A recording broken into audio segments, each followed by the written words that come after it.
Genesis 2:1 and 3.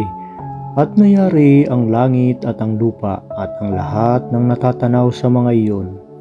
At nang ikapitong araw ay nayari ng Diyos ang kanyang gawang ginawa at nagpahinga ng ikapitong araw sa madlang gawa niyang ginawa. At binasbasa ng Diyos ang ikapitong araw at kanyang ipinangilin sapagkat siyang ipinagpahinga ng Diyos sa madlang gawa kanyang nilikha at gawa. Ano ang katunayan na literal na 6 na araw ang paglikha ng Diyos?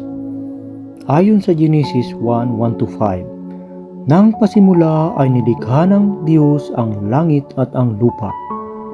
At ang lupa ay walang anyo at walang laman, at ang kadiliman ay sumasaibabaw ng kalaliman, at ang Espiritu ng Diyos ay sumasaibabaw ng tubig. At sinabi ng Diyos, magkaroon ng liwanag, at nagkaroon ng liwanag. At nakita ng Diyos ang liwanag na mabuti, at hiniwalay ng Diyos ang liwanag at kadiliman. At tinawag ng Diyos ang liwanag na araw, at tinawag niya ang kadiliman na gabi. At nagkahapon at nagkaumaga ang unang araw.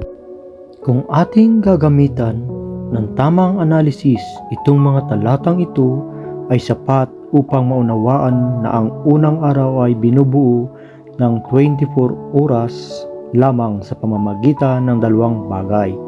Una, dahil sa pamamagitan ng salitang nagkahapon at nagkaumaga ang unang araw, hindi sinabi na nagkaroon ng mga hapon at mga umaga ng unang araw. Ang salitang first day o unang araw sa wikang Hebreo ay Yom Echad. Ibig sabihin, ang Echad ay nangangahulugang isa o singular, subalit ito ay binubuo ng dalawang bahagi. Ito ay ang gabi or night at araw or day. Sa mga sumusunod na talata, palaging binabanggit ang salitang nagkahapon at nagkaumaga na ang ibig sabihin ay literal na 24 oras ang bawat araw. Mababasa natin ito sa mga sumusunod na talata. Sa verse 8 ay nagkahapon at nagkaumaga ang ikalawang araw. At sa verse 13 at nagkahapon at nagkaumaga ang ikatlong araw. At 19 ay nagkahapon at nagkaumaga ang ikaapat na araw. At sa verse 23 at nagkahapon at nagkaumaga ang ika-5 araw.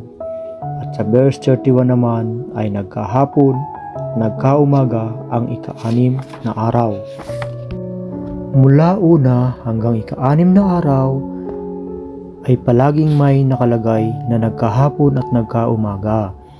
Inilalagay ito sa tuwing natatapos ang paglikha sa bawat araw. At ang ikapitong araw ay natapos na ng Diyos ang kanyang nilikha at gawa.